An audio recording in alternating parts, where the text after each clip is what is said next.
regret what you do without thinking।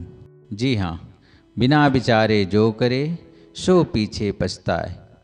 आज इसी वाक्यांश को चरितार्थ करने के लिए मैं उपेंद्र पांडे आपको वेंसडे स्टोरी के क्रम को पूरा करते हुए मोटिवेशन ऑफ लाइफ चैनल के माध्यम से एक ऐसी कहानी सुनाने जा रहा हूँ जिससे आपको यह शिक्षा अवश्य मिलेगी कि कभी भी बिना विचार किए कोई कार्य नहीं करना चाहिए। कभी कभी हम दुख एवं परेशानियों में होते हैं या फिर गुस्से में होते हैं या फिर किसी अन्य बातों में उलझे हुए होते हैं। तब हम कोई ऐसा कार्य कर देते हैं जिसके नुकसान की भरपाई जीवन में कभी नहीं हो पाती, सिर्फ पछतावा ही रह जाता है। कहीं आपके साथ भी ऐसा कुछ ना होने पाए, इसलिए आइए इस कहानी को सुनते हैं। कहानी बहुत पुराने समय की है, जब राजा महाराजा लोग हुआ करते थे।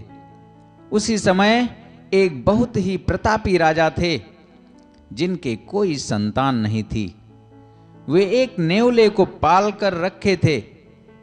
उसको अपने संतान से अधिक स्नेह करते थे, किंतु कुछ समय पश्चात ही राजा को एक पुत्र रत्न की प्राप्ति भी हुई, जिससे पूरे राज्य में जश्न का माहौल था। लोग राजा के बेटे को दूर दूर से देखने आने लगे और सभी बच्चे को बहुत ही भाग्यशाली बताते हुए अपनी अपनी खुशी व्यक्त कर रहे थे। राजा भी बहुत प्रसन्न रहने लगा। धीरे धीरे समय बीतता गया। राजा के राज्य में अकाल पड़ गया। दूर दूर तक कहीं पानी नहीं था। सूखा पड़ गया। पशु पक्षी सभी व्याकुल होकर मरने लगे, किंतु राजा के बेटे के लिए पानी की व्यवस्था की गई थी। वह रोज बाहर पानी के साथ खेलता, पानी में छपछैया मारता और खूब प्रसन्न होता। एक दिन उधर से एक नागिन गुजर रही थी। वह भी पानी के लिए व्याकुल थी। नागिन पानी को देखकर लालच में आ गई और राजा के बेटे के पास गई। राजा का बेटा सांप को देखकर और खुश हो गया, क्योंकि इससे पहले वह ऐसी किसी चीज को नहीं देखा था। जैसे नागिन पानी के लिए बर्तन में झुकी, वैसे ही राजकुमार ने उसका सिर पकड़कर पानी में डुबो दिया। नागिन गुस्से में आकर फुफकार लगाई, जिससे बच्चा और खुश हो गया। उसे और मजा आने लगा। इस प्रकार बार बार बच्चे ने सांप के सिर को पानी में डुबोया। नागिन कैसे भी करके थोड़ा पानी पी, किंतु अपने गुस्से को काबू में रखा, क्योंकि उसको पता था कि यह राजा का इकलौता बेटा है और बहुत दिनों बाद हुआ है। नागिन वहां से चली गई, किंतु पानी पीने के लिए वहां अक्सर आने लगी। उसको आता देखकर बच्चा बहुत खुश हो जाता था। बच्चा उस नागिन के साथ खिलौने जैसा खेलता। नागिन बच्चे के इस हरकत से बहुत परेशान हो जाती थी। उतने दिनों में वह किसी दिन भी पेट भरकर पानी नहीं पी सकी थी, किंतु उसने बच्चे को कोई नुकसान नहीं पहुंचाया, क्योंकि उसको अच्छे से पता था कि जो थोड़ा बहुत पानी मिल पा रहा है वह इसी बच्चे के कारण। और जब नागिन अपने नाक के पास जाती थी तो वह रोज यही पूछता था कि तुम कहीं तो पानी पीने को पा रही हो, क्योंकि तुम्हारा चेहरा हरा भरा रहता है। मुझे भी बताओ, नहीं एक दिन मैं यहीं पड़े पड़े मर जाऊंगा। किंतु हर बार नागिन यही कहकर टाल देती थी कि जब कहीं पानी है ही नहीं तो मैं कहां से पानी पीऊंगी। फिर एक दिन जब नागिन पानी पीने के लिए गई, तभी नाग भी पीछे पीछे चला गया।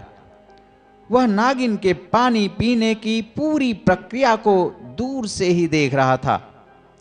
जब नागिन लौटी तो नाग ने उससे पूछा कि तुमने मुझसे झूठ क्यों बोला।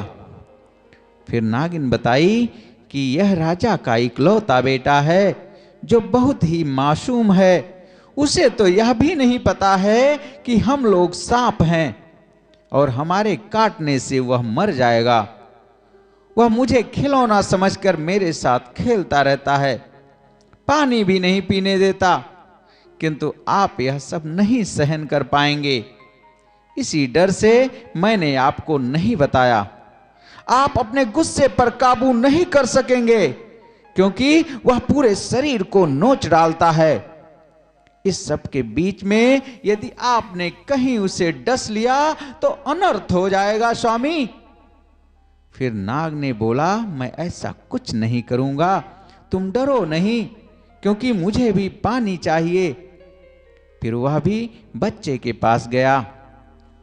जैसे पानी पीने के लिए अपना मुंह बर्तन में डालना ही चाहा, बच्चे ने उसका सिर पकड़कर मरोड़ दिया।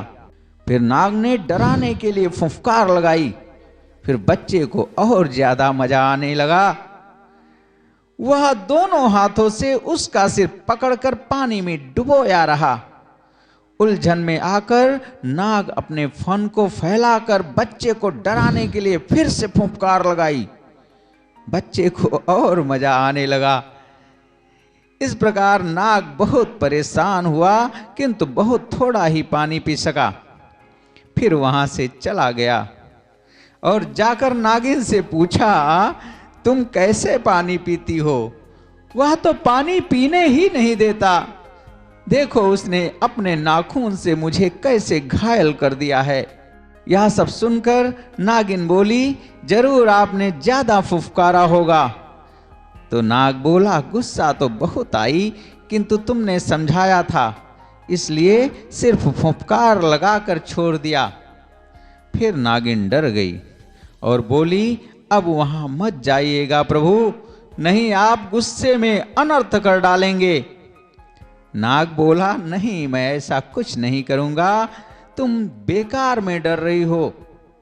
दूसरे दिन जब नाग पानी पीने गया तो बच्चा समझ चुका था कि जितना परेशान करूंगा उतना ये आवाज करेगा, फिर बहुत मजा आएगा। नाग जैसे ही पानी पीने के लिए झुका, बच्चा नाग को दोनों हाथों से पकड़ना चाहा। तभी नाग अपने फन को फैलाकर बच्चे को डराना चाहा, किंतु बच्चे को और मजा आ रहा था, वो बहुत खुश था। वह नाग को पानी में मुंह ही नहीं डालने दे रहा था। नाग परेशान होकर उसके हाथों पर बार बार फुफकार रहा था। कैसे भी करके नाग पानी पीने के लिए पानी में मुंह डाला। बच्चे ने पकड़ने के लिए जैसे ही हाथ बढ़ाया, बच्चे की उंगली नाग के मुंह में चली गई और नाग का वह विषदंत बच्चे की उंगली में चुभ गया। नाग पानी तो पिया, पर उसे महसूस हो गया कि बच्चे के अंदर विष चला गया है। वह कुछ सोचता उससे पहले ही कुछ लोग वहां आ गए। मजबूरन सांप को अपनी जान बचाने के लिए भागना पड़ा। लोग सांप को भागते हुए देखे और ये जान गए कि सांप ने बच्चे को काट लिया। बच्चा गिर गया। लोग राजा साहब को सूचित किए। दूर दूर से झाड़ फूंक करने वाले बड़े बड़े सपेरे, बड़े बड़े वैद्य बुलाए गए। किसी की कोई दवा, किसी की कोई दुआ, कुछ भी काम नहीं कर रही थी। उधर नेवले को भी यह महसूस हो गया कि राजा साहब के बच्चे को कोई सांप ने काट लिया है। वह भागते हुए जंगल की ओर गया। इधर राजा साहब बच्चे को गोद में लेकर बैठे हुए थे। उनकी आंखों से आंसू रुक ही नहीं रहे थे। सभी नीम हकीम बेअसर हो गए थे। बच्चे का रंग काला पड़ता जा रहा था। सब यही बोल रहे थे, किसी विषैले नाग ने डसा है। उसके विष के आगे सभी दवाएं, जड़ी बूटियां नाकाम हो चुकी थी। तभी नेवला दौड़ता दौड़ता राजा साहब के पास आया और राजा के ऊपर चढ़ने लगा और बार बार राजा साहब की गोद में लेटे हुए बच्चे के मुंह तक पहुंचना चाहता, किंतु राजा साहब उसे नीचे फेंक देते। उनको लग रहा था कि नेवला रोज की तरह ही उनके साथ खेल रहा है। राजा साहब नेवले को बहुत प्यार करते थे, किंतु आज बेटे के दुख के आगे नेवले का ऊपर चढ़ना उन्हें बिल्कुल अच्छा नहीं लग रहा था। वे गुस्से में आकर बार बार उसे अपने से दूर करना चाहते थे और नेवला कैसे भी करके बच्चे के मुंह तक पहुंचना चाहता था। उससे भी अपने राजा का दुख देखा ना जा रहा था, किंतु जानवर होने के कारण वो बोलकर तो अपनी व्यथा को नहीं बता सकता था। इसलिए वह कुछ ऐसा करना चाहता था जिससे उसके स्वामी की खुशियां वापस आ सकें, और इसीलिए वह बार बार राजा के ऊपर चढ़कर बच्चे तक पहुंचना चाहता था। उसकी भावना को राजा नहीं समझ सका और गुस्से में आकर नेवले की पूंछ पकड़कर बगल के पत्थर पर पटक दिया, जिससे नेवला तड़प तड़प कर मर गया और चिल्लाने के कारण उसका मुंह खुला रह गया। यह देखकर एक जानकार वैद्य ने बोला, शायद नेवले के मुख में कोई ना कोई जड़ी बूटी जरूर है, जिसके लिए वह बार बार बच्चे तक पहुंचना चाह रहा था। यह देखते ही सभी लोग बोले, हाँ, शायद यह कोई जड़ी बूटी ही है, इसे जल्दी पीसकर लड़के को पिलाओ। और फिर जब जड़ी बूटी पीसकर लड़के को पिलाया गया, लड़का जीवित हो गया। उसके शरीर का रंग भी बदलने लगा और वह उठकर बैठ गया। यह सब देखकर राजा को अपनी गलती का बहुत ज्यादा पछतावा होने लगा। उन्होंने बेटे को छोड़कर नेवले को उठा लिया और उसे गले से लगाकर राजा जोर जोर से रोने लगा। बोला, हे ईश्वर, मैंने ये क्या कर दिया? अपने जिगर के टुकड़े को मार डाला। यह मेरे बेटे की जान बचाने आया था, मैंने इसे ही तड़पा तड़पा कर मार डाला। और इस प्रकार राजा नेवले के दर्द को बार बार सोचकर स्वयं भी तड़प तड़प कर मर गया। यह सब देखकर सभी ने यह महसूस किया कि बिना विचार किए यदि हम कोई कार्य करेंगे तो उसका परिणाम हमेशा गलत ही होगा, और बिना किसी बात पर विचार किए यदि हम कोई कार्य करते हैं तो हमारा सर्वस्व नष्ट हो सकता है। पछतावे से और नुकसान के सिवा कुछ भी ठीक नहीं होता। जैसे राजन ने एक गलती के कारण पछतावे में आकर अपना जीवन समाप्त कर डाला। इसलिए कहानी के माध्यम से यही बताने का प्रयास है कि बिना विचार किए कोई निर्णय ना लें।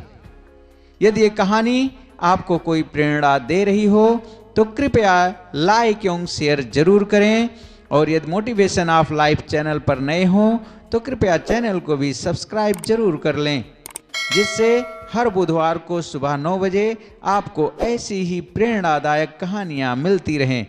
तब तक के लिए डिस्क्रिप्शन में दिए गए सभी वीडियोस देखते रहें। स्वस्थ रहें, मस्त रहें। जय हिंद, जय भारत। बहुत बहुत धन्यवाद।